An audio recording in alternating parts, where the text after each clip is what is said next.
Yeah. So, I'm one of those people that I've had a lot of really cool life experiences. And right when I was 18 years old, I was selected in the US Air Force to be a cryptologist, and was given a SCI, SBI top secret clearance. So at the age of 18 and 19 and 20 years old, I was dealing with the secrets of our country. I think that was pretty interesting.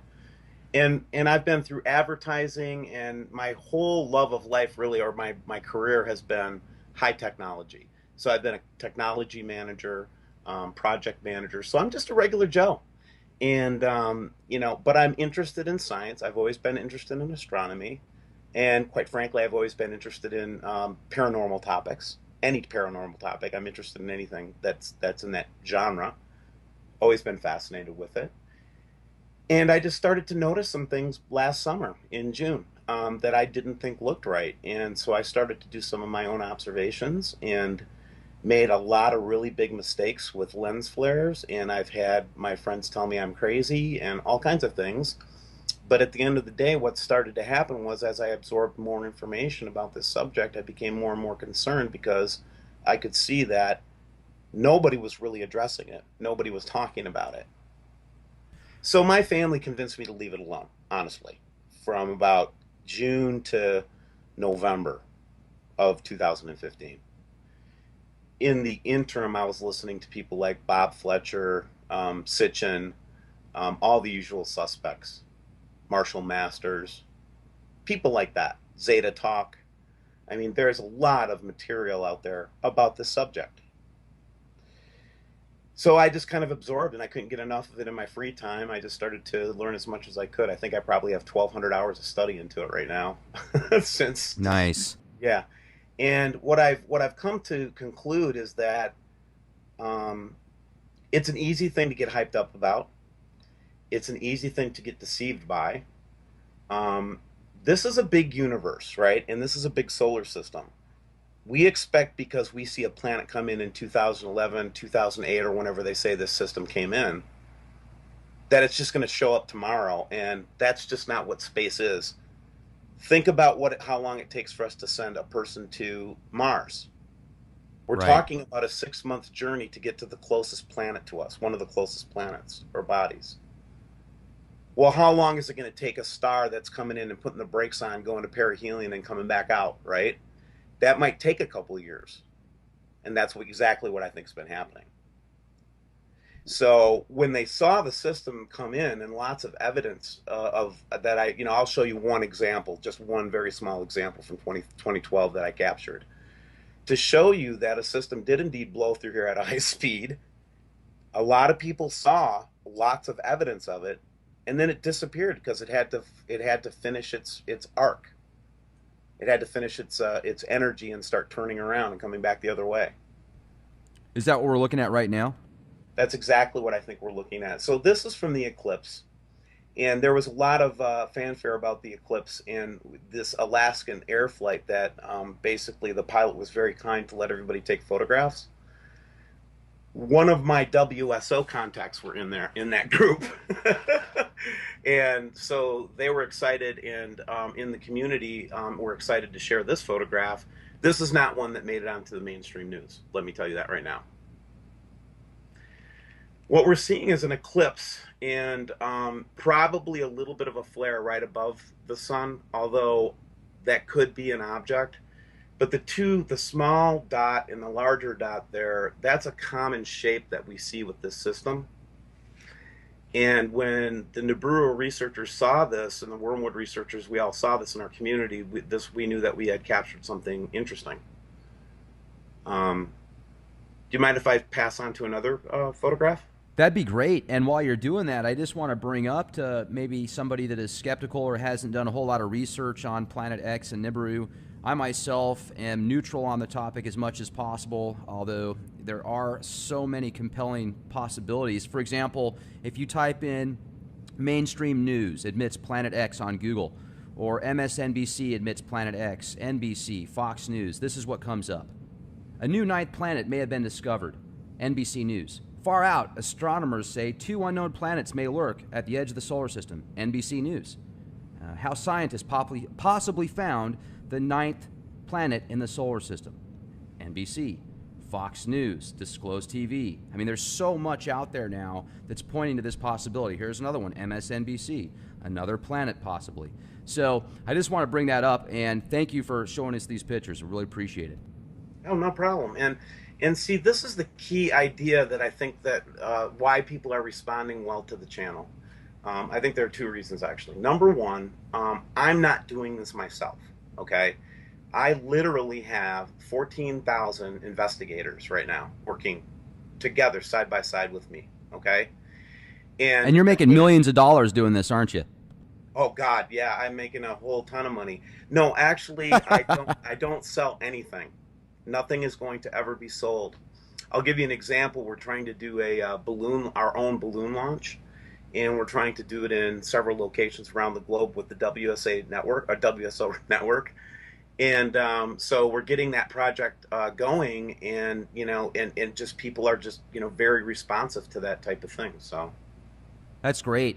And I just said that facetiously because it seems like this topic in general gets, at least on my channel, trolled more than anything else. And we certainly get into discussions a lot more controversial than the possibility of a ninth planet. So I just find that interesting that there's so many attacks towards the possibility of Nibiru, and they're not even good ones. They're just all capital letters, F off, you're an effing idiot, go F yourself, stuff like that. It's just not even logical. So it makes me think that there might possibly be paid shills out there to just kind of divert attention. And I do think there's a lot of people out there that certainly feel that Nibiru is not real, but what are your thoughts on that?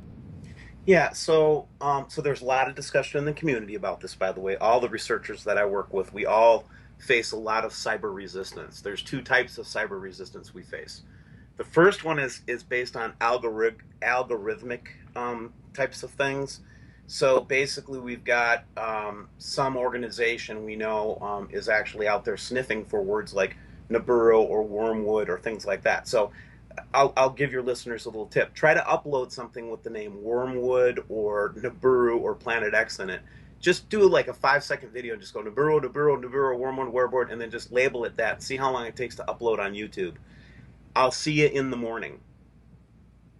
Right. So we That's know that there's interesting. algorithmic things looking for keywords to slow down, the passing around of this information.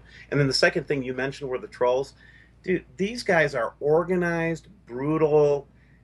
So what they do, that I'll even block many of them, but they have workarounds, and they'll chase my subscribers around and say, "Why are you listening to this? Why are you considering this even as a possibility?" and trying to make them feel stupid and things.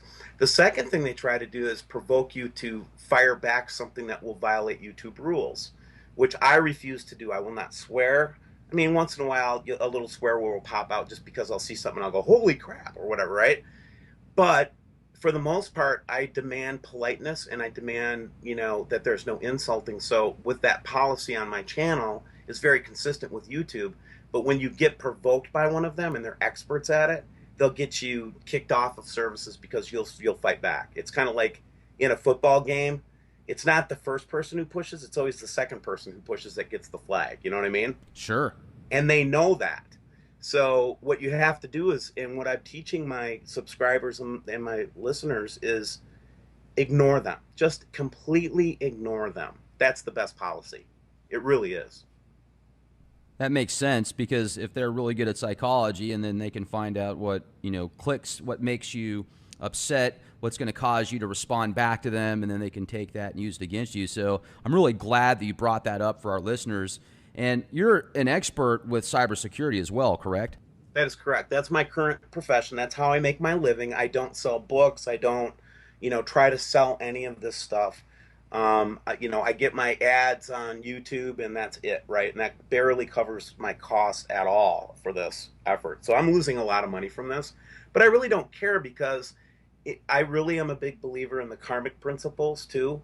That if you do good and you try to plant good seeds and you try to be a good person, that that you'll reap those rewards someday. And I really That's believe that. awesome. Yeah. And so I'm just trying to inform people because in my heart, and I'll tell you the story when we get into some of these other images tonight, but when I first saw some of the more amazing images from the All Sky Cam network, which is basically www.allskycam.com. These are observatory mounted cameras all over the world.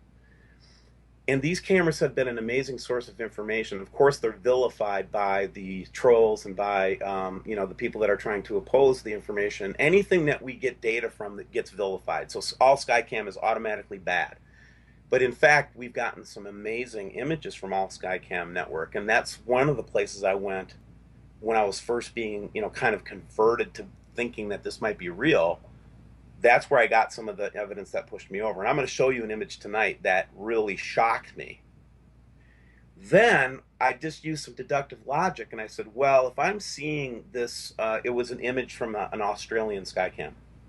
And it was brutal. I mean, it was like, what? WTF big time. And then I just logically, I thought, well, there's got to be a Skycam in the South Pole somewhere where I can validate this or see a second point of view. Sure enough, I find the Australian, South Pole Expedition Skycam. Pull it up, and I'll show you the photo from tonight. I'll show you tonight some of the things that we saw there. In fact, why don't we jump into some of this? Because when I saw that South Pole image, I looked over at my wife and I said, it's real, it's happening. That's what pushed me over the top. Okay, and before we do, just the one we're looking at now, it looks like this image was inverted. No, this actually is not an inverted photo. This is actually an eclipse photo. Okay. Done by a photographer.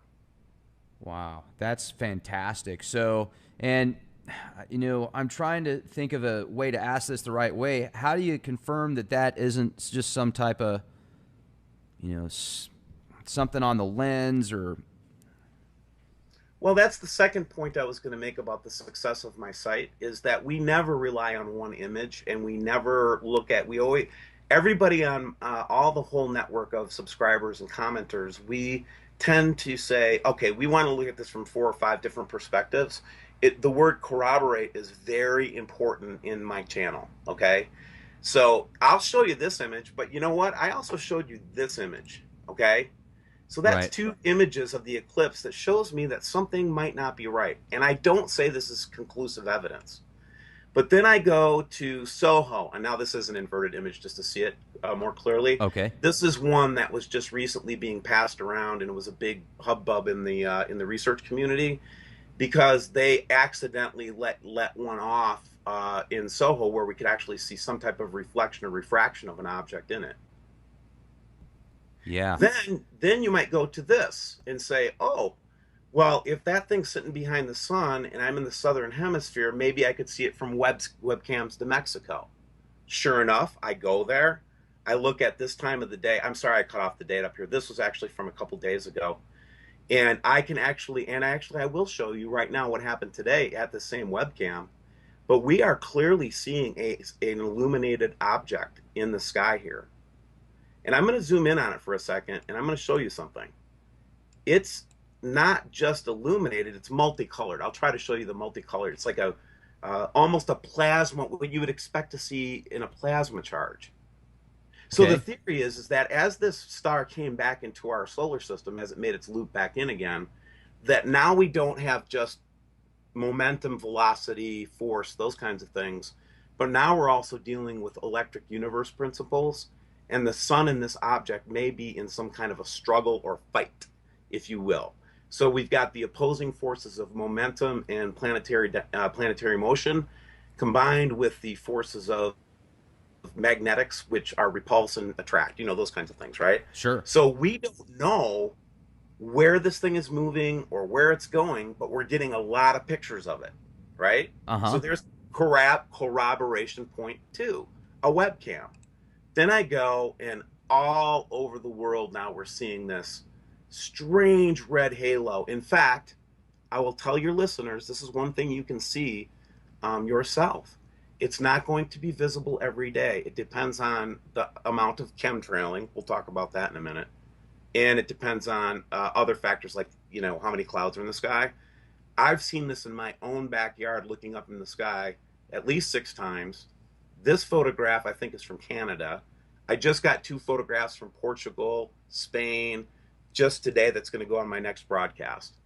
And this big bubble here, I'm very concerned about it. because when you see a solar system approaching you, especially one that's said to have this cloud of iron oxide dust around it, that's what they say Wormwood Nibiru, Planet X has around it. Okay. You would not expect to see random traces of dust coming at you. You might see some trace dust, things like that. It's going to come to you in a circle. It's going to come at you like a bubble, and it's going to this system will literally envelop our system, and that is what I believe why we're seeing this sick halo in the sky. And trust me when I tell you, when you start watching for this kind of stuff, you will notice chemtrailing, and you will notice that they are totally trying to cover this up. It is so obvious. And so that's a disturbing image, and that's a disturbing idea I just relayed. But that's the kind of thing that I'd want to corroborate. I'd want to say, well, is it going to come at me in some kind of a random way, or am I going to see a big bubble come at me? Well, if you look at what the Hopi Indians said, and you look at what the Egyptians said in the Colburn texts, they say it comes at you just like this. This is what it looks like. All right, corroboration. Fascinating. There it is again in another place, right? Oh yeah, look at that. Well, let me ask you this though, because I remember I've seen this many times with the moon, where there's that just amazing halo. I saw it the other night. I remember one time in particular in the Northwest when I lived close to Seattle, Washington. This would have been back in 2005. There was just this amazing halo around the moon, similar to what we're seeing around the sun. So, what does that mean? All right, so one of the things that we theorize, and again, I'm careful to try to say theorize. I'm very careful to say I think, I believe, this is my theory, this is my hypothesis, because truly, we don't have enough data in the public to make any kind of declarative statements, in my opinion. The only people that know about this are the powers that be in this world. That's what I believe. And the reason that they can pull off this global chemtrailing hiding of the system is because there is some kind of worldwide cabal dealing with this. Now, are they chemtrailing to protect us from evil rays, or are they trying to cover it up and hide us? Are they trying to maybe deflect some of the energy from it? Who knows? I don't. But they're not telling us. And I can tell you literally every major city in the world, and I have pictures from every continent, will show heavy chemtrailing at the beginning of the day when the sun is coming up and when the sun is going down. And so when you start to see this again and again and again, and the evidence is pouring in, it causes you to say, oh, there's another data point, right? Sure. Then you go and say, okay, well, okay, that was one webcam in Mexico. Let's go see if we can find this on another webcam. Sure enough, there it is again. See the colors of it? It looks the same as the other picture. Yeah. It does. Uh-huh. It does. Right? So now I'm corroborating more. And that's, again, this is the key to the success of my channel. We don't just rely on one piece of evidence. Then we reversed it out and, of course, took some closer looks at it. And then I go to a third camera yet in Mexico, and this is in Leon, and there it is again. Wow. Same shape, different color. It's more red in this picture. And it really depends on how much atmospheric, and you can see that we have a really big pollution problem in several areas of Mexico. And so I only explain the different colors because it's primarily just pollution. Okay. And also maybe a lot of that's from the chemtrail spraying too when it kind of starts to settle. I remember in Colorado Springs back in 2013, they were spraying so bad that with my polarized sunglasses that I had on, you could see these nanoparticulates dropping to the ground. And I was walking with a couple friends of mine. I gave them the sunglasses, and they saw the exact same thing. It blew them away. Yeah, here I'm going to pull up an image and show you something I showed on my channel just the other day. Because see this camera right here in Leon? Yeah. I'm gonna just pull up a different Leon picture from yesterday. See any difference? Well, I mean, different time of day. It's completely obfuscated by chemtrails. That's a clear day in Leon. That's a day that they feel threatened. I see. Okay. And you can tell by the kind of the checkerboard patterns, the streaks, the cloud streaks. Or, and again, you can match these up for different times of the day. But another thing you say, well, if they're airline contrails or, Well, I just had a gal testify to me 2 days ago, and I put it on my channel.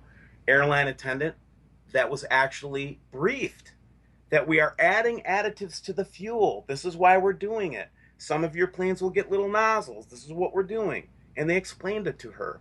And she thought it was for the common good because they were going to, help with EMP attacks. You can go look at my last video. It's actually all there. The fact that she brought me that is the other success point, is that people that are afraid, I'm telling you, they're so afraid. They're so afraid to show anybody what they found. And I'm trying to provide a place where I put myself out there. I don't care. I'm not making any money. I'm not doing this for glory. Listen to me. I had no expectations of this site. I just wanted to put truth out there and see if I could get feedback.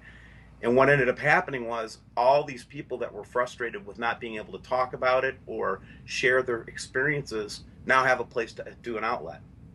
And that's why we're successful. Now, how far do you think this is going to get to destruction? I mean, do you think that it's going to get to the point of biblical Armageddon, or what's your take?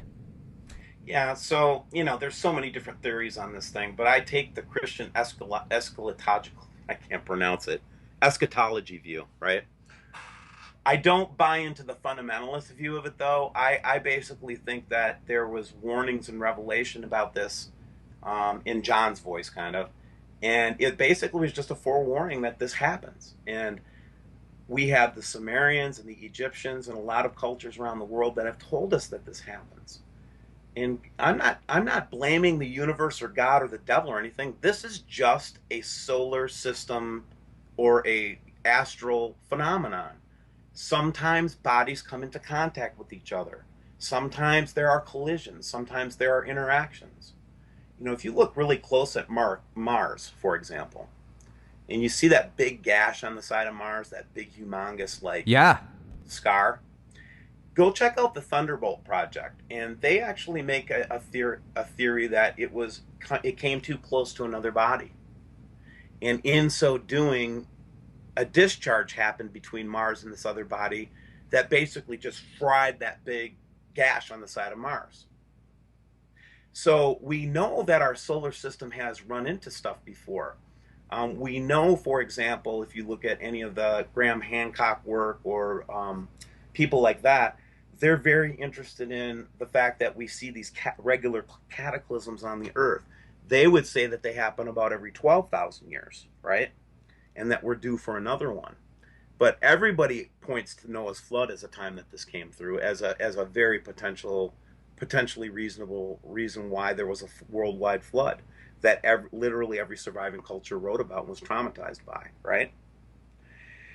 So there's a common trauma in the human spirit. We all are fascinated with Armageddon. I don't care who you are. When you start talking about, is this the end of the world? I mean, people just perk up and think about it.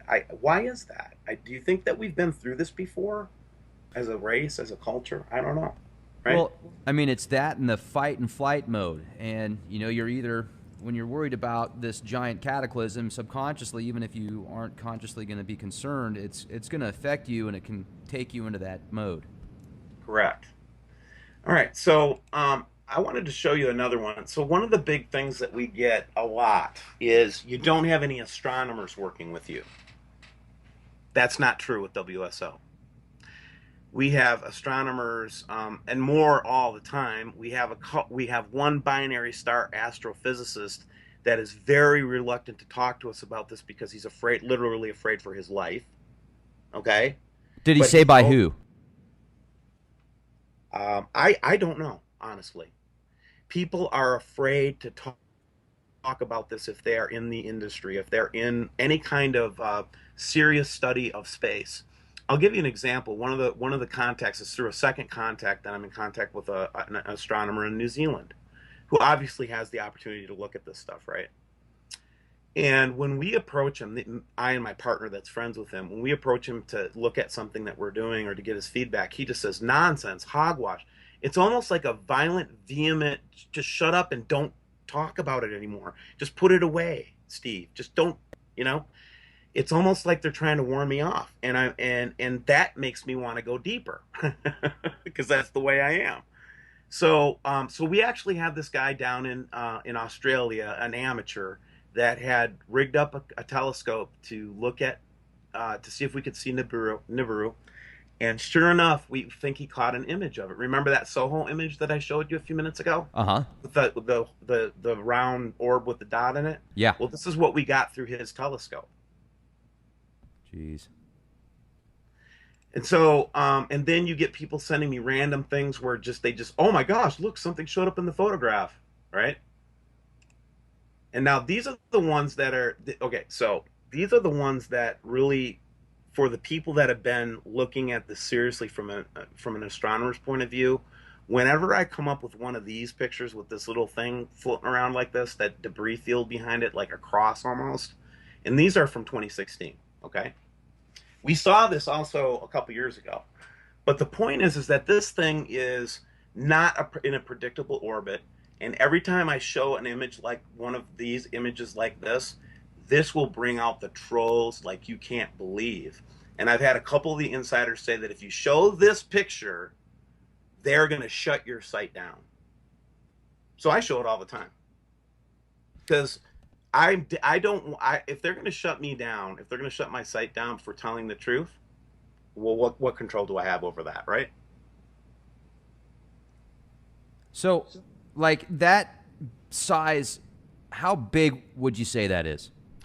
Well, okay. So okay, so inside this circle here is the sun, and the earth is probably, and I don't know what the distance of this object is. This is blown up of this object here, right? So I don't know what the distance of, but it is certainly way larger than earth for sure. Because remember, the sun is just this little circle right here, in here. And the sun is like so many more times larger than the earth. And this thing is behind the sun. Remember the photos I was showing you of Mexico? Here we are corroborating again, right? Now I'm using Okay. space imagery. So then I'm getting these blood moons all over the place. This again was a professional photographer that works with me. His name is Questos, by the way, and I promote his channel all the time. But we've been seeing blood moons, unscheduled blood moons all over the world. What's that all about? Yeah. He What is took that this. about? I believe it's we're starting to see the red iron oxide dust reflecting and refracting off of the off that incoming set of bodies. And then Interesting. I don't know if you saw this one. Did you see this one? No, but that thing looks pissed. All right, so we know that we're going to see some really, if there indeed is something coming in, and it's going to have all kinds of effects on the Earth. And people ask me all the time, when do you think the effects are going to start? I'm going to say they've started.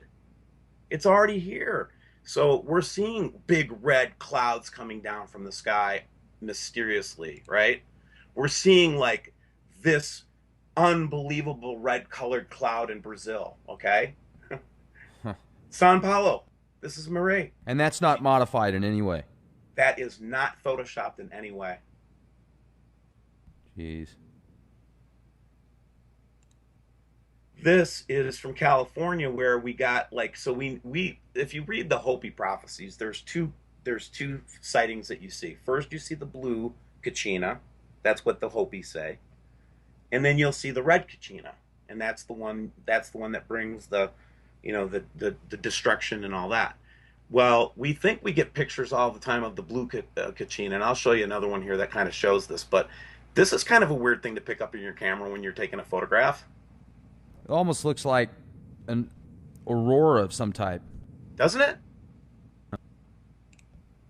Now, I just wanted to point this one out because this is some of that background research. So a lot of the people that first come into this, they think that they're the first people that ever thought of it before, and that's common, right? I was that way, and I'm calming way down because I'm meeting a lot of people that have been doing this for a long time, that have been hooked up with people that have been banned and ostracized, and so I got this image from 2012. This is when we theorized this thing was coming in, okay? So just to kind of show, the sun is over here, right? I don't know what this big bubble is. And I've got a body that's kind of close to the sun and definitely within the heliosphere ejecting something. Now, planets don't eject stuff, guys. Okay? They don't. So the question is, what was that in 2012? Right? So I reach out to all my Nibiru wormwood buddies that got beaten down over the last, 10 years and say, just because this, all these date setters dates didn't happen, doesn't mean that the system's not real. That's ridiculous logic, right? Well, Because a bunch of people said it was here and it didn't show up, that means it's not coming. let me jump in real quick, Steve, because you Sure, I'm bring up sorry. a. No, this is fantastic. I'm absorbing this like a sponge, and I'm sure our listeners are as well. But you bring up a key point, the dates. It started in 2003, and then it went to 2008, 2012, 2013, and it's always May 23rd. And not always, but a lot of times that's the predictive doom date. So my speculation is if Nibiru is going to cause this mass chaos here on planet Earth, that they're using that as a conditioning process in the media. I'm very astute to that. But what is your theory on that? And we'll go from there. Yeah, okay. So this is where my eschatology comes into play, right? My Christian background. By the way, just as a point of interest, I was ordained in two separate churches. Got kicked out of both of them. Okay. Nice. You were asking too many questions, huh?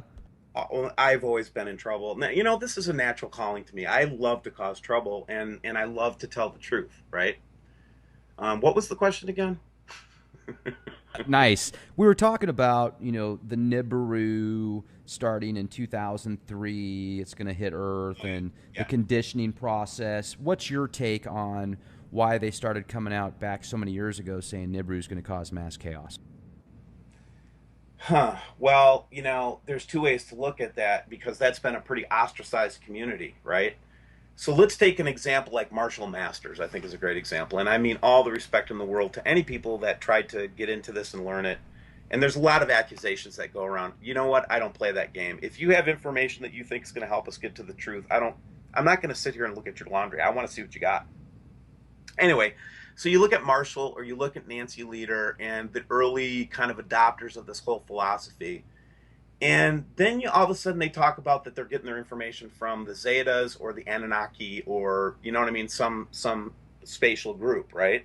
Right. Summoning Well, something. I'm the weird guy that says I'm getting my information from the Holy Spirit. Hmm. So that's my Anunnaki, right? Nice. And that Anunnaki tells me that God is in control of everything, and you don't get to tell him when to do stuff or what he's going to do and what he's not going to do. And then, not from a scientific standpoint, we know from looking at the Ferratus, if Carlos of Ferratus, and if anybody doesn't know who that is, go Google Carlos Ferratus. He was an astronomer from South America that was extremely brilliant and actually mapped out what he thought was the orbital diagram back in the 50s and 40s. He was very into this, right? And he actually mentions that when he was observing it or doing his mathematical based on the disturbances or perturbances of the other bodies out there, and he's got a body of work, that it had three different speeds and it was crazy and it didn't operate like other celestial objects. So when I hear an old expert, an old astronomer saying stuff like that, I've got to think that's enough variability that any model would be wrong. Just take mass for example. Well, some people think it's a planet, some people think it's a comet, some people think it's a brown dwarf star. Well, there's a lot of difference between those three things in an astronomical model. You know that, right? So 55 Earth masses versus 10 Earth masses versus 4 Earth masses. So all these models have too many variables and there's too much weirdness with this system. I believe the only people that have the resources to nail it and really understand it are NASA and the United States government and the governments of the world. Those are the only people that have the resources to really nail the dates of when it's going to come and what it's going to do.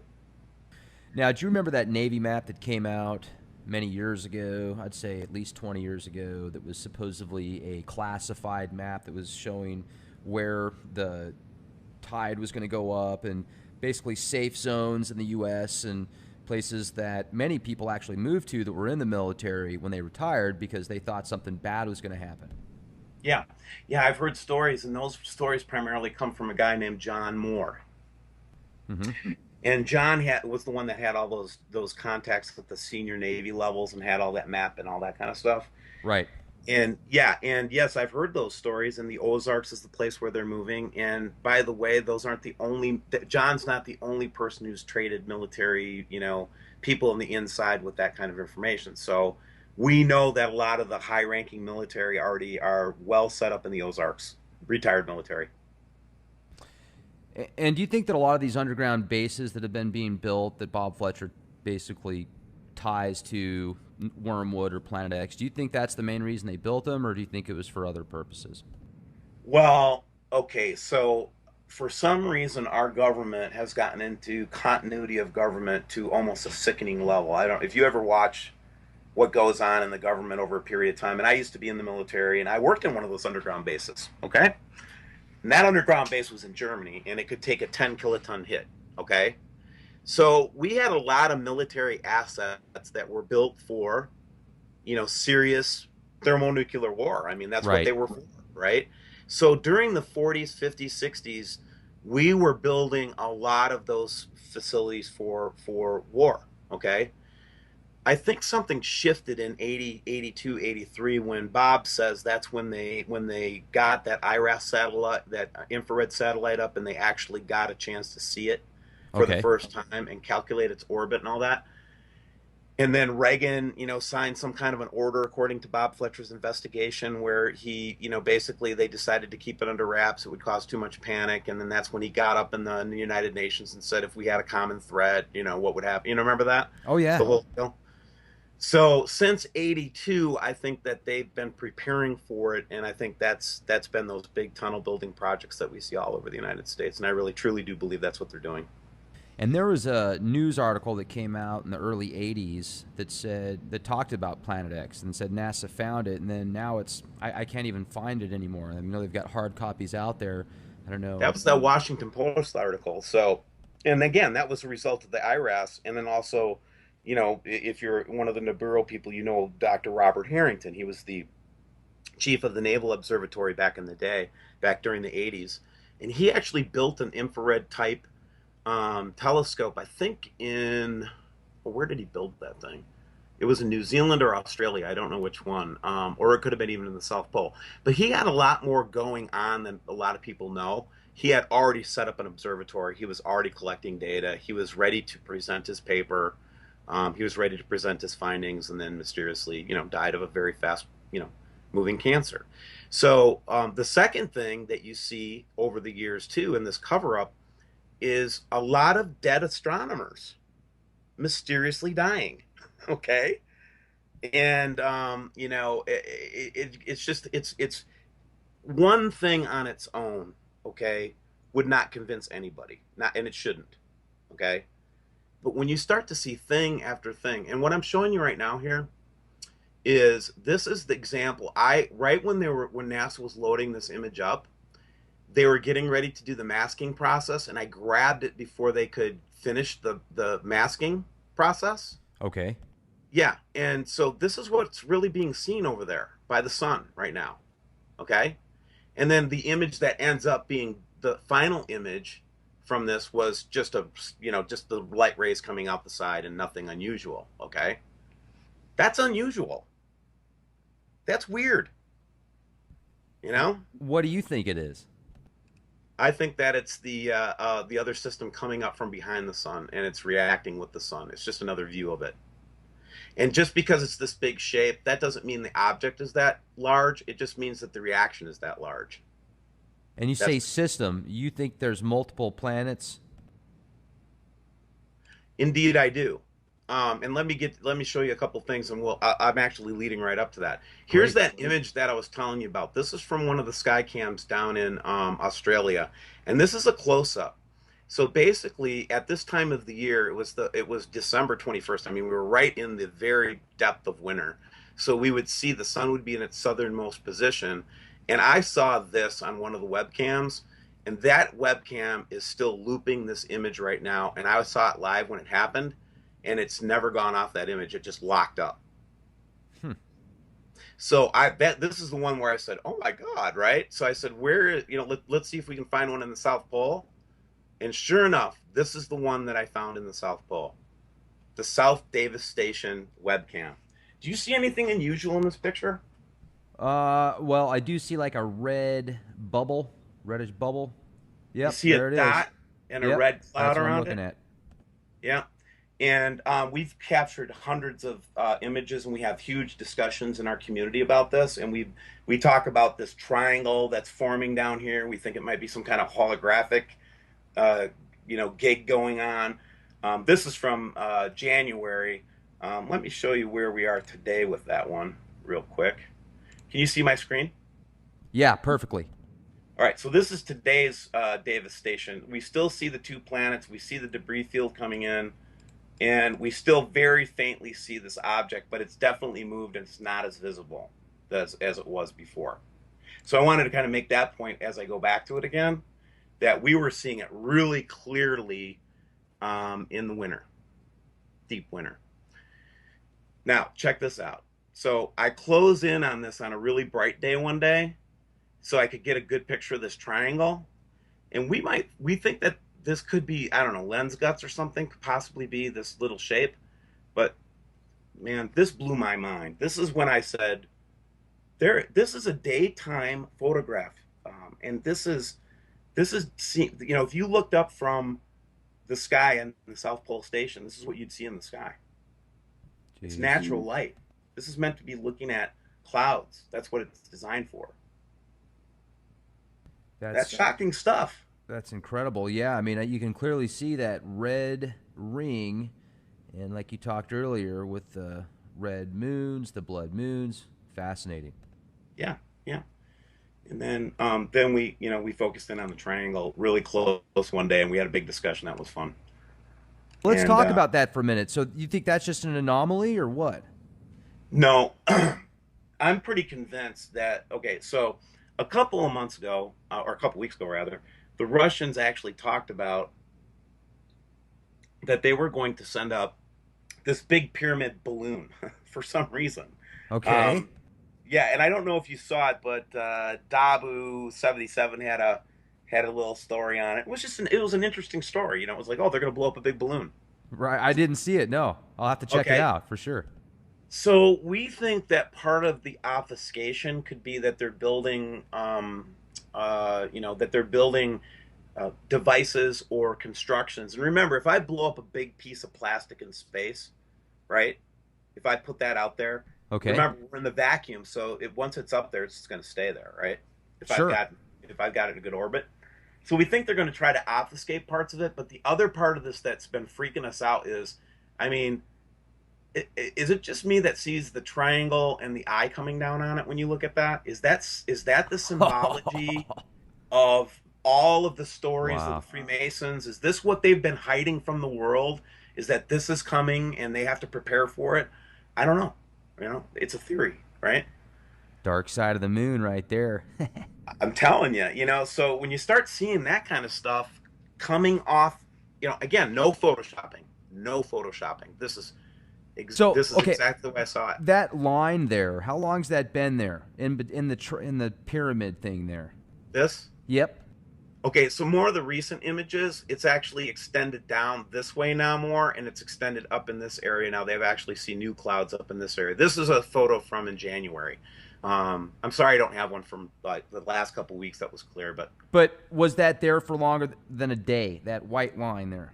absolutely, it's been there, and it's just staying there stationary in space. And is there another angle that somebody could get on that to verify that's not just from? Because it looks like this picture is going through some type of like window almost. No, the only reason what I do is I just blew it up on that part of the image. I'll go back to the image you get from Davis. This is what you get from Davis, okay? And now it's just closing in on parts of it with these other photographs to get clearer views of it. That's all I was doing. Okay. So it's a snip. But so But there's just no. I'm just trying to clarify here. Sorry, I'm not meaning to interrupt, but that no, you just can't verify that that's not an anomaly there. the round circle. Not the round circle. No, that triangle thing, and then the line in No, between it. no, we can't validate that that's not some kind of a camera anomaly or something like Okay. that. So we keep the possibility open that we're completely wrong about that. But it's the other object, and what's funny about the trolls and the shills is they want to talk about the triangle all the time. They never want to talk. Right. They never Right. want to talk about the whatever is that thing in the middle of the sky. Diverting attention. Yeah. They're very good at it. So we don't talk a lot about the triangle. We had one big conversation about it and kind of left it alone because it's too scary, I guess. That's still pretty cool. It reminds me of that Tom Cruise movie that came out where they had those black cubes that were coming down, sucking the energy source out of the planet, and there was like some artificial intelligence that was running it. Exactly, right? And then That damn gray goo, man. yeah, this is something I never saw when I was growing up. I'm 52, okay? And I don't remember the sun poking behind some kind of cloudy big halo and then bursting out on the top of it. Do you? I've never seen that before. No. No. Well, we're seeing this all over the world now. We see pictures like this everywhere. So it's not just happening like on a cold day in Texas, right? Well, I mean, that's probably from all the chemtrails and geoengineering too. The stuff like the different particulates that they're spraying into the atmosphere. I believe that as well. I think it's a multiple of factors that you get this kind of light effect. Sure. I mean, and then this is a subscriber. I call it the Ken Show, right? And Ken's been watching the Skycam, especially in Australia at Savannah, and he seems to be picking up the same kind of pattern of like Nibiru. I don't know, but he's pretty freaked out by it. So I show his stuff, right? Yeah. This is the one that freaks me out more than any of them, because up until a couple weeks ago, we were getting our best pictures of this blue. We're calling it the blue Kachina. Here's that ring we saw in in the South Pole, Mm-hmm. right? And then here are two planets behind it, and we were getting these really clear pictures from Norfolk, and it was going all around our community. And then now, unfortunately, that camera's been shut down, so we don't get to see this anymore. But this is what we're seeing, and this is what we think it looks like. So, and then this is the kicker. We just saw another one of these, but this is the one from Hawaii, where a gal said, "Oh, I just thought this is a really cool, sunset." Got out, took the picture with her iPhone 6 with the super high definition, and this is what she saw come out. Jeez. And then we just got another photograph like this today, and I was trying to pull it out of my email. I just couldn't find it. But we saw this in Ohio yesterday. Somebody got the same effect. So I don't know what that is. Is that the sun being enveloped by some cloud of dust? I don't know. It looked like a demonic Mickey Mouse before you zoomed in on it there. Wow, that's incredible. Yeah. So this is the other thing is that when I was out there trying to look for information on Nibiru or Planet X or Wormwood, I would always be like, why don't you just show me the stuff? They'd sit there and make me sit and wait for 30 minutes of gobbledygook before they'd show me a picture. On Right? my channel, the first thing I talk about is the image of the day, man. Like, this is the one that blew me away. Look at this, everybody. And then that's how I start my shows. Oh, that's beautiful. I love it. That's the way to go. Yeah, come on, man. Don't put, people want to think about this and talk about it. They don't want to, be strung along, right? Now, I laugh because I'm nervous, and I tell my audience I've got a problem. I'm scared a little bit and, a little freaked out by the stuff I'm seeing, obviously, as a researcher. Sure. But at the same time, it creates this excitement or this energy that makes me want to laugh. And it's sick. I know it is. But this is from one of the webcams that we saw in Germany. Again, seeing this interaction apparently between the sun and some other object. So that one, it almost looks kind of like lens flare or something like that. Right, and that's why corroboration is so important. So I would say, okay, that's fine, and we'll just skip it then. Okay. Did you ever see this one before? No. All right, so this will be the only date I'll talk about on your show tonight. Okay. The only what? Date. Oh, perfect. Okay, sounds great. Okay. Never put a date on doom, Steve. Right, that's what they say. But this is only because this was a neat thing and an interesting little twist on it. So this is a franc that's I think a Swiss franc. It's a concept for the Swiss franc when we go through the global reset. I believe everybody's going to have their own treasuries again, right? Okay. So I think the whole petro Wow, you dollar. think it's going to go back to every? You don't think it's going to be one giant Borg giving out credits? I think that they'll back the currencies, but the currencies will look the same. It will be like it will be a treasury note from the United States. It won't be. They're not going to show their hand and give us a world currency with like a brown eagle on it. You know what I mean? Right. You don't They're think not it's going to gonna do be that. They're a not that stupid, right? So, microchip? Okay. yeah, that and microchips. Come on, really? I mean, I get it. I get why you think that's the mark of the We had a beast. guest I on the get it. show the other day that actually went out and purchased the microchip. He got it implanted in his hand, and he's very happy. He says he goes to the store, he just swipes his hand, and he gets all sorts of interesting people and discussions when he does it. So, I said, man, why would you want to have a cell phone installed into your hand? It's bad enough having it next to your head for 30 seconds if you got to talk to somebody, let alone plugging it into your body. I know, right? A So cool guy, though. I mean, don't get me wrong; he's a great guy. Just he's a futurist and he's far out there. So, but if you really think that that guy took the mark of the beast, I think you need to go and maybe take your Prozac, right? well, whether it's the mark of the beast, I don't know, but he did. I watched him get the chip. It's done by a corporation that it's about the size of rice. You can get one yourself. But the technology itself is scary, is weird and scary. So let's notice two things about this concept bill, okay? Because I think it's on topic. The first thing you'll notice is that we've got all of these A, B's, and C's up here in circles in the background. Yeah. Do you know what that is? No. Those are genetic codes. Huh. That's just a little snippet of a genome. Fascinating. Down here, we have the solar system. Except there's a problem with this solar system picture. This is Saturn, this is Jupiter, here's Earth with the moon, here's Mercury, here's Mars and Venus, right? Here's Mars, here's Venus, right? We can see all these planets, our inner solar system, basically, right?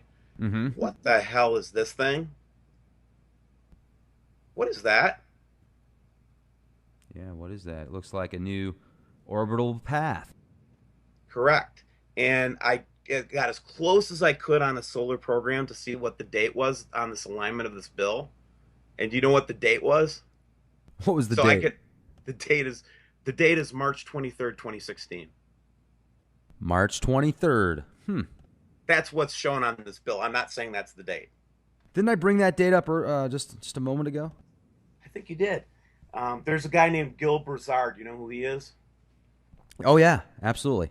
So I have a lot of respect for every researcher, and I want to underscore that. But Gil said that it was going to come in March of this year. Hmm. But what happens with him and Bob Fletcher, I've noticed though, and I don't mean this in any disrespect, is that when they don't see it in 2016, they said then it's going to be in 2017, and we got to stop doing that. That's not helping anybody learn about this. Okay. Right. Um, let's see what else we can do. Oh yeah, here's my favorite chemtrails. Oh, look at that. Pentagrams. How nice. Yeah, that's a good way to freak out Jews, Muslims, and Christians. Okay, it just is.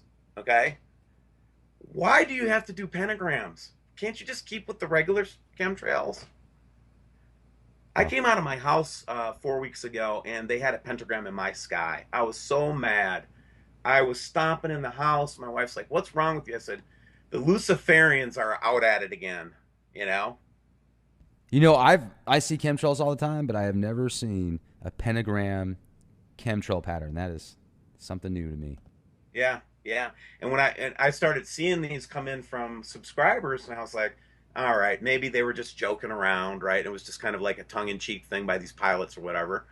Until I saw it in my own backyard, and then I was like, "What are they saying? What are they trying to say?"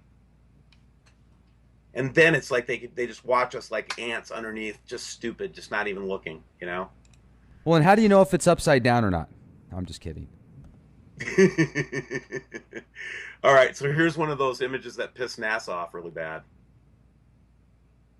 And this is where I've got the old Nibiru community coming at me, right? Okay. And they'll tell me when I have an image. This was actually one of my partners went in and filled all the stars in for me, and showed me that there were no constellations or anything for this object right here. That I had a picture of the Nibiru system or one of its bodies. It's just a recent one. This is from 312. Okay. Geez, that's huge. Yeah, it is huge. So again, remember that's the size of the sun right there. That little dot. Yeah, the trolls and the debunkers, they don't like this one at all, and you'll never see them comment on it, by the way. Well, And I've been warned. I've been warned that this will get me shut down by showing this one. So just so you know. how long have you been showing it? Every time I get one like this, I put it up as quick as I can. Because again, what I did was what I saw happening with the site was there was a certain critical mass that I got to where they couldn't just shut me down. I don't think, but I think they will if I get too close to it. You know, but there's so much out there now where they're basically letting people know that they found it and it's hitting the mainstream news outlets, but they're saying it in a way that's, I guess you could say, pacifying the masses. Oh, well, yes, we found it, but it's not going to be here for another 50 years. Oh, it's 36,000 years, not 3,600 years. You know, it's so what's the deal with that? All right. So, I don't think we, again, if unless you're in the government or unless you're in some very high end astronomy, academia, that kind of thing, we won't know how to calculate the movement of this thing or anything. We just don't have the right tools to do it. Remember that the only reason that we're seeing it visible here, because we know that it doesn't emit its own light, is because the sun is illuminating it. So, like, I love the guys that come out with their welder's glass and say, "I can't see anything." Well, no, it's an object that doesn't illuminate unless the sun illuminates off it. What makes you think you're going to see it with a welding glasses? Well, here's another thing, too, that if you were to look at this same image a year ago, would that have been close to that vicinity? No, it wasn't present in the photos from a year ago. And we always do cross check with a year ago. So that's a way that you could find out how fast that thing's moving, is you could compare it to, a week ago, a month ago, right? Yeah, and we are working on this, right? So I'll give you an example of a project we're working on right now. Have you been keeping up with the number of asteroids that we've been discovering and then seeing like in the same day? No, I haven't. Have you? Oh, absolutely. In fact, can I take you to that site real quick? Let's go. Perfect. Let me get it up here.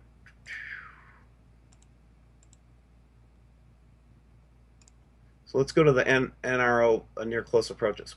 So the other thing we'd expect to see with a system like this, again in that spirit of corroboration, we would expect to see debris like asteroids and other materials, And if you go to, this is from the last 2 days, right?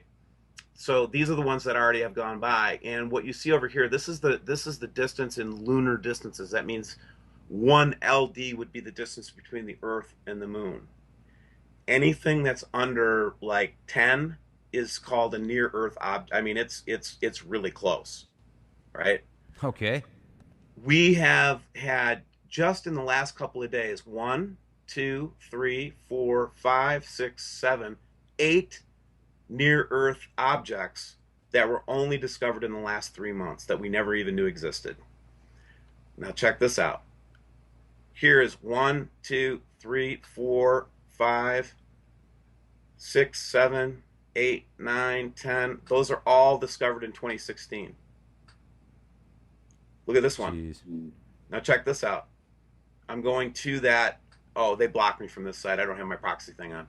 I'm blocked. What? They blocked Yeah, you? oh, I'm absolutely blocked. I have to put a proxy filter on to get to any of these sites. Unbelievable. Oh, I am blacklisted. Absolutely. You're So if blacklisted from NASA.gov. yeah, if I don't have my proxy filter on, if I don't have my proxy filter on, it's not all the time, but just now, for example, it won't let me go look at the orbital diagram right now because I have to turn my proxy filter on, and I don't want to risk our interview. So, but anyway, good enough to say that go look at it yourself. So my question is, where are all these asteroids and bodies predominantly coming from that we're just seeing now for the first time in the last 3 months, right? And these guys are pretty good at what they do. Okay, they've got radar and all kinds of crazy stuff to do, right? I have noticed a lot of different news articles saying that we're not prepared for asteroid. There has been a lot of articles that I've noticed. Yeah. Yeah, and there's a lot of buzz in the Nibiru wormwood, community because we expect to see this. So one of my projects right now, I've got an engineer that took the project of actually tracking the origin of all these 2016 asteroids to see if they're normal Jupiter asteroids, because most of our asteroids are things that get knocked out of the orbit or around Jupiter. That's where we get most of our traffic, or is it coming from something else? So I'm waiting for the results on that right now. Now, if you compared this chart to last year, the year before, what would the statistics be as far as close, near misses? Yeah, I didn't do a statistical study on it, but if I'm listening to BP Earthwatch, I think he said this is very uncommon, and he's probably one of the people that have watched this chart more than ever anybody.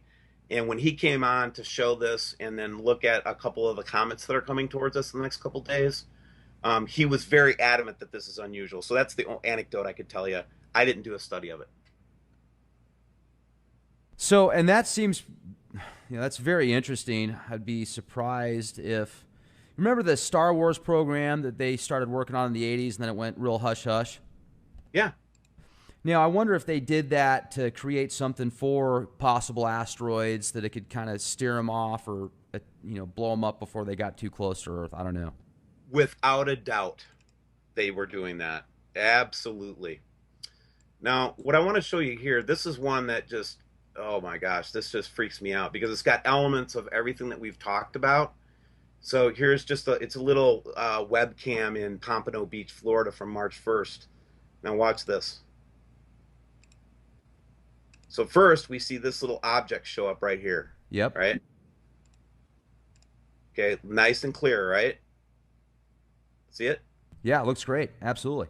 Same one that we've been pretty much seeing. I would say that it corroborates pretty good with the ones that we've been seeing before. Now watch the refraction or the reflection that comes up off this thing.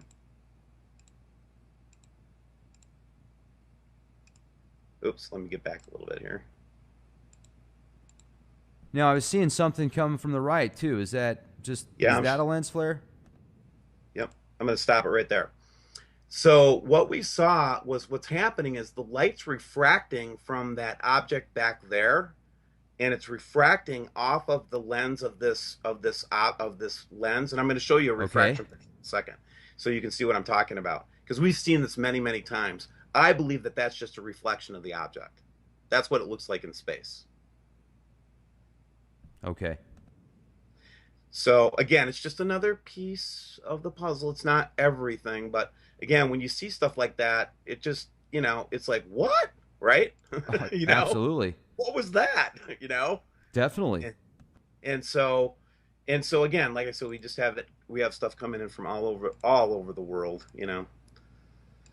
Now, let me ask you this too. When you said you followed Sitchin's work, Zecharia Sitchin, do you think that when he talked about the Anunnaki, do you feel that that's got some truth and merit to it? And do you feel that if this system come back towards Earth close enough, do you think that there might be some type of extraterrestrial presence combined with that? I do. Yeah, I really do. I honestly do. And in the Christian traditions, we would call that, we would go back to Genesis chapter 6. And, if you're serious about theology and you want to talk about serious theology with me, it's a hobby of mine. I love it. There's some weird stuff in the Bible, right? Absolutely. And you would say to me, I would say something like to you, a fundamentalist Christian, I might say, you don't think there's aliens. No, we don't think there's aliens. And I would say, well, then where did God come from? He didn't come from Earth, right? Right. Yeah. Well, doesn't that mean that God's an alien? Okay. Well, we also see in Genesis chapter 6 this group called the Watchers, and there were 200 of them in the book of Enoch. And these were sentient, conscience beings in our traditions, okay? In the Judeo-Christian view, okay? Right. And in our eschatology, in our, history. And we talk about them, coming and habitating with humans and taking human wives and procreating and creating hybrid races of people. That's all in my Bible, man. That's in a Christian's Bible. The same people that go to the Baptist or Pentecostal or Catholic church on Sunday, they just don't know what's in there. Right. And if I was to share that stuff with you, it's congruent with somebody saying the Anunnaki. Well, is there anything to say that the Anunnaki and the Watchers of the Christian or Jewish Bible aren't the same exact beings? I mean, it's I certainly don't a way know. to look at it. Sure. Well, why don't we corroborate instead of oppose each other, right? We're humans, we're limited. So let's assume that these things are watchers and let's assume that they're angels, okay, for the Christian benefit, right? Sure. Well, that means that they've been around for a long time and they're super wise and they're super smart and they're probably got a lot of capabilities that we can't even begin to understand, right? Mm-hmm. Similarly, if I take the evolutionary view, and these are just the Anunnaki were this race that developed before the humans did, and then they evolved us through a hybridization program. It's a pretty parallel story, but they'd still have great capabilities. They'd still be way beyond any human beings, technology, et cetera, right? So in Sure. either case, we're dealing with an alien entity that's a lot smarter and brighter and knowledgeable than we are, right? In those traditions, I say. I'm not saying they're fact, right? Sure. Well, and But when another you thing too is there's a lot of speculation that many of the, aristocrats, very elite, rich people, and certain bloodlines go all the way back to the pharaohs of Egypt, and before that, some people speculate that they're the offspring of different fallen angels or the Anunnaki or right, different, almost like a different race, a different sentient being. And would you correlate with that as well? I would, and okay. So have you ever heard of a gal named Karen Hughes? Absolutely. Okay, so Karen, you remember her story, right? Where and she doesn't mention it much. She's more focused on the global reset and trying to help the good guys win. I really believe she is. A lot of people will call her a shill. I don't. Anybody that tries to stand up for truth, do you ever notice there's always a faction that says that they're with the man? Yeah, every time. It's like, okay, so you can't win in this game, right? There's no way to win. Not on So if the I internet. tell the truth, you're going to call me a shill for the government. And I'm sick of it. Let's just cooperate. Well, I mean, Yeah, if you've got an opinion, then yeah, you're a shill. automatically. But anyway, Karen talks about the elongated skull individual that she met at the Vatican. Do you remember that story? Refresh my memory, please. So she was part of some high level IMF lawyering, right? And there was some accounting discrepancies or whatever, and the Vatican was somehow involved in, or their accounting group or whatever had something to do with an IMF transaction. And one of the people that showed up in one of these high level secret meetings was a guy with a huge, big, elongated skull. That's what she said. A Fascinating. different, a different species of human. Well, and that would correlate with many of the skulls that have been found, from old archaeological sites with these elongated skulls. Some people think that many of them are actually because they created that deformation. Their family members did because they were trying to mimic another sentient being. So that's interesting. Possible, right? I mean, but again, we have very limited facts. We find the skulls, right? Or we have a testimony from a Karen Hughes that seems to be a very credible witness, right? But I've never seen a guy with an elongated skull, okay? But again, there's so much evidence that points towards this. Um, I mean, just worldwide conspiracy, I guess you'd say. And I think that part of these secret societies and part of the knowledge, the secret occulted knowledge called the occult, I think is this subject. I think that they've known about it for centuries. I think they've planned around it for centuries. And the level of planning and the level of subterfuge that goes on in the world that we are born into, I've found in the last 10 years, is staggering. It's staggering. And when you start to get above it a little bit and you start to wake up a little bit to the fact that maybe you haven't heard the truth your whole life, or you wake up to an interesting subject like this, like a potential cataclysmic event that nobody's telling us about, right? It can drive you crazy.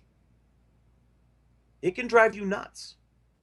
And so what I tell people is you also have to just kind of keep a little bit of it. You know, we don't have any control over it either. So I'm interested as a scientist. I'm interested in it as a theologian.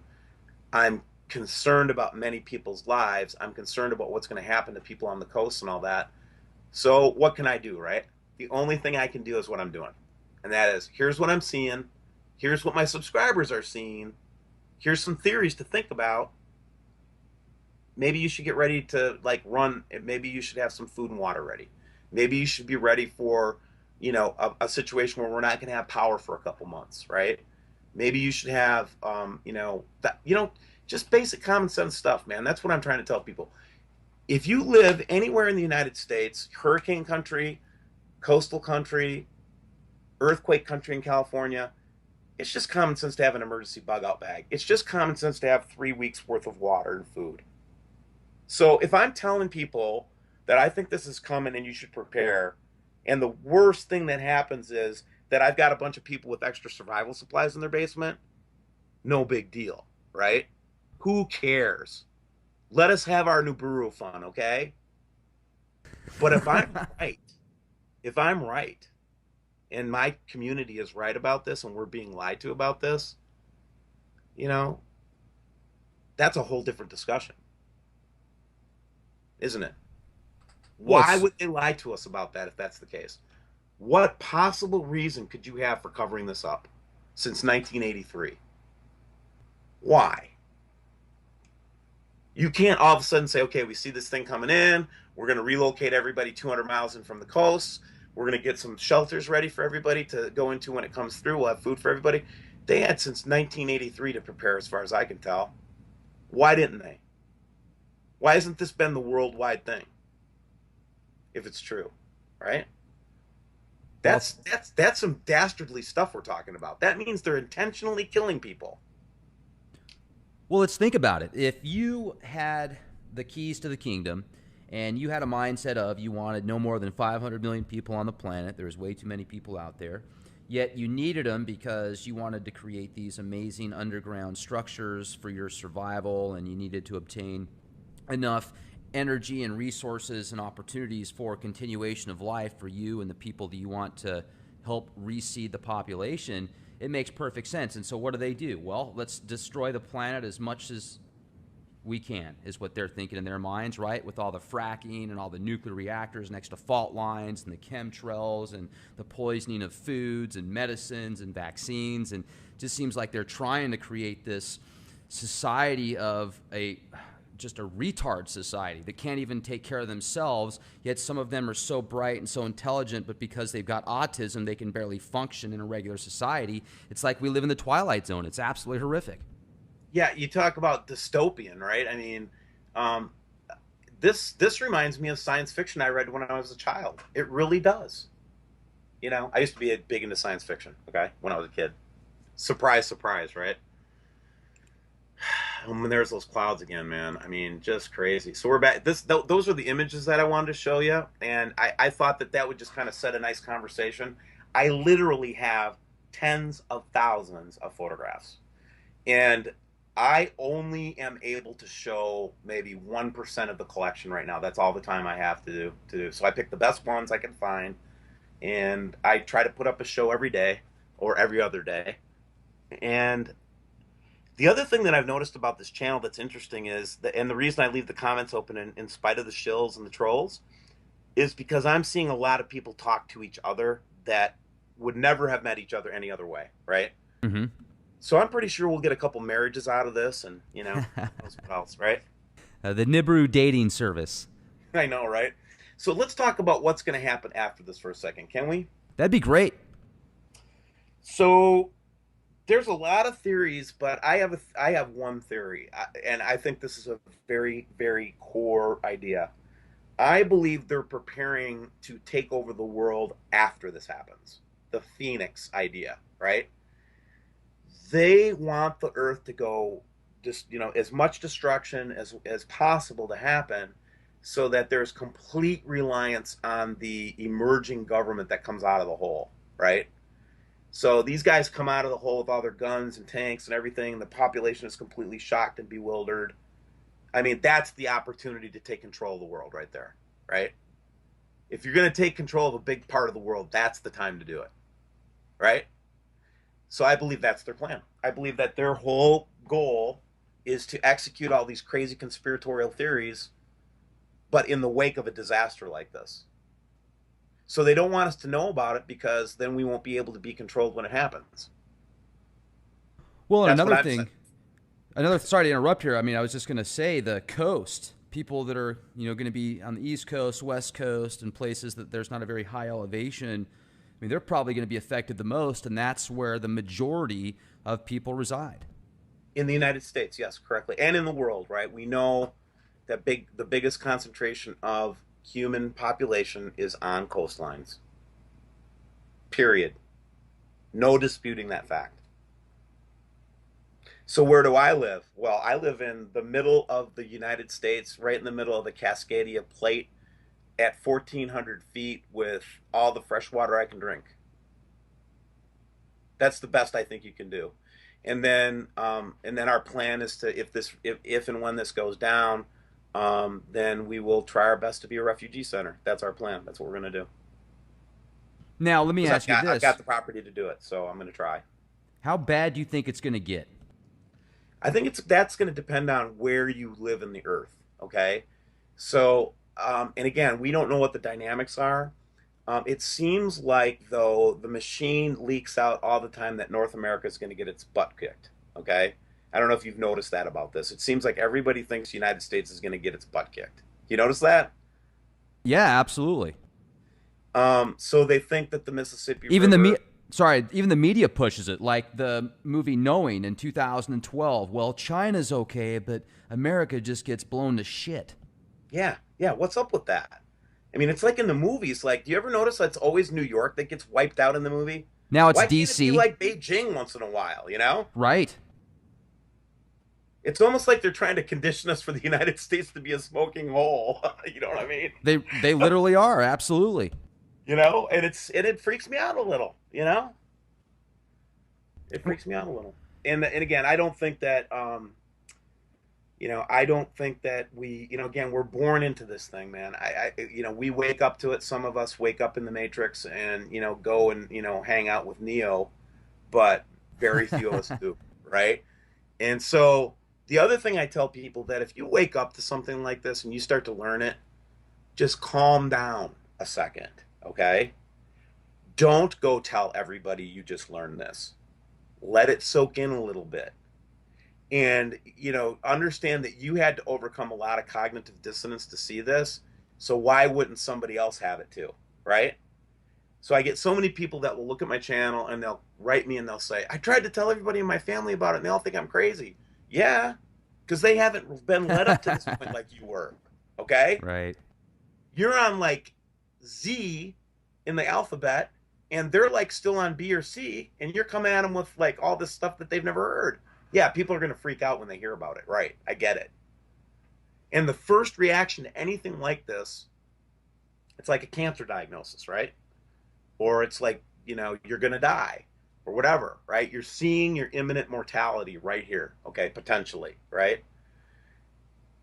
Now we're getting into the concept of grief. So you have to go through a grief process. Yes, the world isn't this stable, safe little cocoon that you thought it was, okay? That's a hard thing to accept. But that's what this thing spells, that you might not know what's going to happen every day.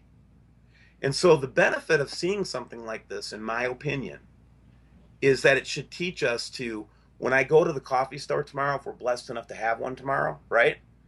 I really enjoy that cup of coffee right now. I really do. Because that might be the last one I ever get. Okay? So that's, if we can take that kind of a message away from this and say, yeah, we're going to be prepared. We're going to do the best we can. Yeah, we don't have the government working for us. There's probably going to be a lot of upside down stuff. But let's take the moments that we have left, if this is truly going to come upon us, and enjoy each other. Enjoy, no more arguing, man. There's no time for arguing anymore. Okay? There's no time for fighting anymore. There's no time for hating no more. Okay, let's use it as an excuse to be nice to each other. How's that? Nice.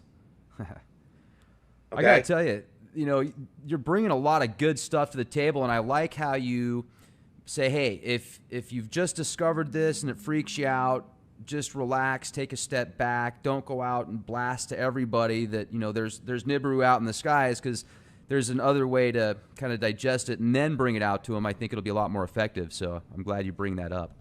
Well, and then you have to take the theoretical point of view that if I and everybody, my family knows, right, that I do this. I mean, how can I avoid it now? This is I have two jobs. I have this job and my cybersecurity job, and they know I do it. But guess who they're going to come to when all of a sudden, we have a heavy asteroid day, and 4 or 5 areas got hit in the Earth.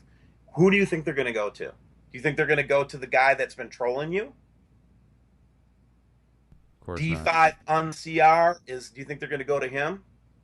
No, they're going to come to me, and they're going to say, Steve, what's going on? And I'm going to tell them, so they don't have to freak out and be under control when the rats come out of their hole. Hmm. You've got to be prepared mentally for what's going to happen. I believe in this situation, not so that you can be fear mongering and fear porning and all that, just to say that, you know what, I don't care if this is coming in. I'm not going to let this be an excuse for them to take control of me. And you can decide that right now, if that's what's going to happen, or anybody for that matter, right?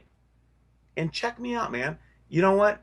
You can come on to my videos, and what you're going to see from video 1 to video 70 now I'm on, I can't believe that, um, is you're going to see a guy growing in his knowledge of this and waking up over the last 4 months.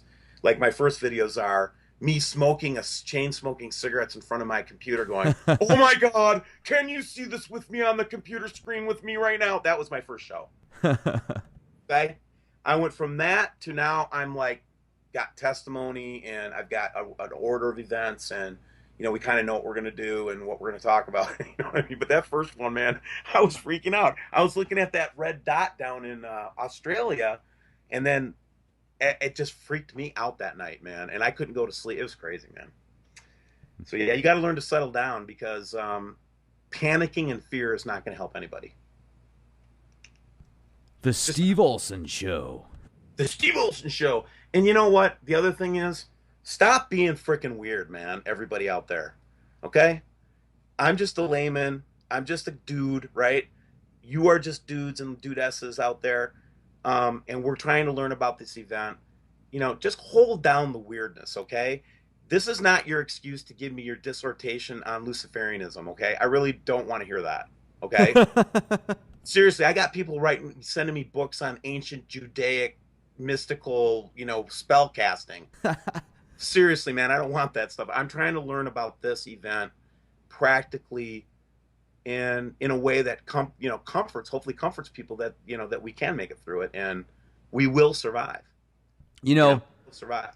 Steve, you should take that as a compliment, though, because people that are reaching out to you like that, trying to send you that stuff, they're probably genuinely trying to give something back to you, because you probably touched them in a way and woke them up in certain ways. But I totally like how you say it, man. It's interesting, because getting on the internet, and when you have so many people following you and the opportunity to get as many views as you have, there's going to be some very eclectic individuals, I'm sure, that send you stuff that you don't want anything to do with. No, and it's not. I didn't mean to be insulting about it, but the subject matter that I want to talk about, and the reason why I want to stay focused on it, we'll tangentialize once, and we'll go off on a tangent and talk about something. But for the most part, I'm probably not going to argue for or against any specific like theology or anything like that. I'll say I'm Right. Christian. I'll say things like, "Hey, Jesus will help you out if you need him." I'll say stuff like that, but I don't want to get into a theological debate with anybody on this. This is really a human species issue. You can never win those anyway. No, you can't. And really, this is about everybody now. This is going to affect everybody on the earth. So really, I don't think we have time for that anymore. Really. You don't think that there's going to be a Buddhist and a Muslim coming across my farm during the refugee time, if and when this happens? Get over it, man. They're going to need to help me, and I'm going to have to help them when it happens. You know, the Buddhists have a beautiful way of looking at this. Have you ever heard about how the Buddhists look at Armageddon? No. Oh, you got to go look this stuff up. Buddhists are the most beautiful because they believe that it's necessary from time to time for the universe to expel evil in a very dramatic way, and they're very calm about it. So if you're really with a true Buddhist and you say, "Oh my God, it's Armageddon," then they'll just fold their hands and say, "Excellent," and I'll be like, "Excellent? What do you mean?" It's an opportunity for the universe to purge evil. That's what they think. That's also what the Hindus think. That's what Shiva is, right? I wonder if Shiva isn't just a type and a shadow of this solar system coming through, and that kind of destruction that happens. That Shiva's the destroyer, right? And Uh-huh. then Krishna comes back and starts to rebuild, and Vishnu starts to rebuild in that whole cycle, that the Hindus have. Sure. It really seems to be the same pattern as this, right? They say the last time that this came through 12,000, well, let's say it's the 12,500 year ago model, right, of Graham Hancock. He said that's the last time we had a cataclysm like that. Okay.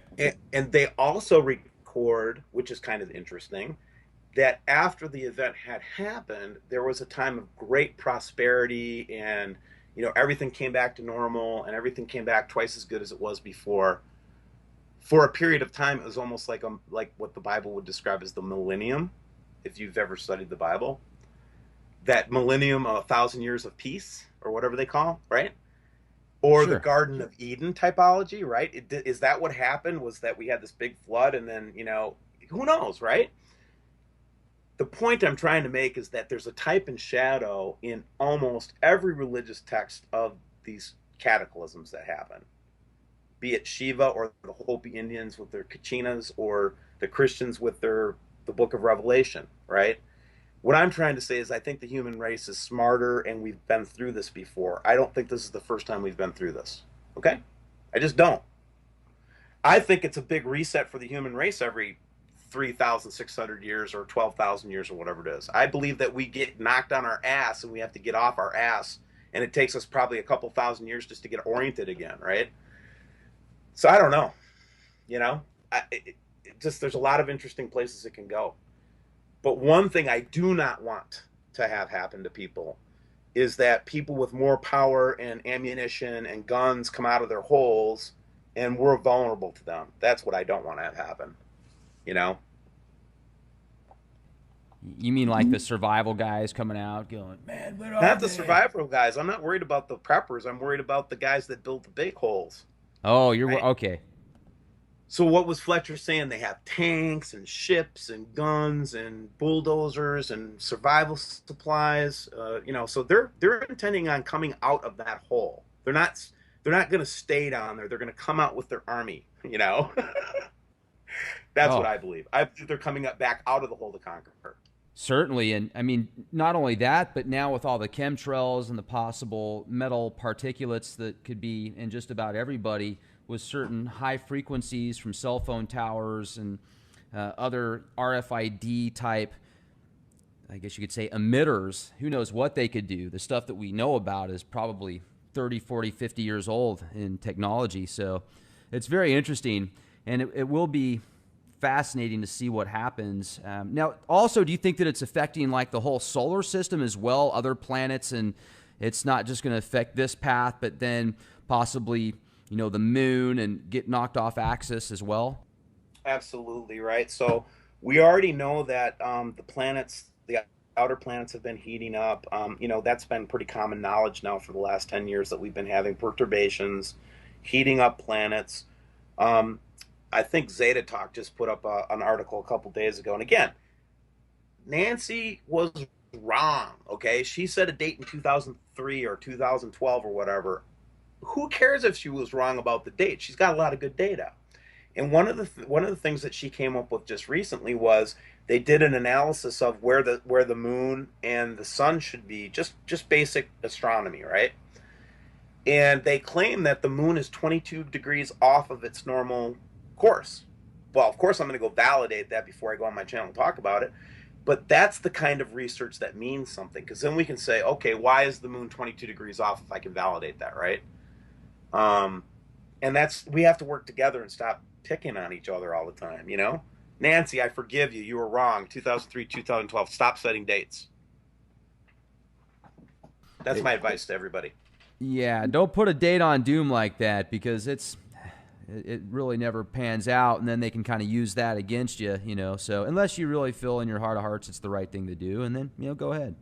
Well, I had a guest on my show, David Mead, and he wrote a book about Arrival 2017 or something like that.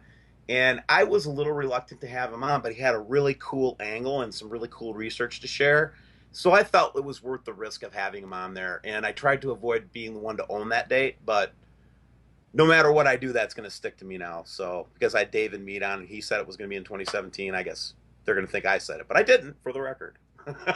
Yeah, I was just listening to David, you know? right. So, Yeah, we talked to David too here at the Leak Project. Real nice guy. Seems very articulate, and it went very smooth. So there's so yeah, much I enjoyed information it. out there now. Yeah. Yeah, yeah. So that's kind of what we're up to. And now the most recent thing, I'll just kind of pop this in there, and maybe we can come to a close or whatever you'd like to do. But um, so we're trying to do this balloon project, right? And I'll have another video up about it, but we're going to try to do our own near space mission here pretty soon at WSL. So the one thing you'll see me, the only time you'll see me asking for money on the channel is if I'm trying to fund a project. And right now I'm trying to fund this balloon project because we're going to try to get as many balloons up as we can. And we found a vendor that will sell the balloons to us for $700 for all the setup, which is the altimeter, the balloon, all that. And I've already recruited teams in South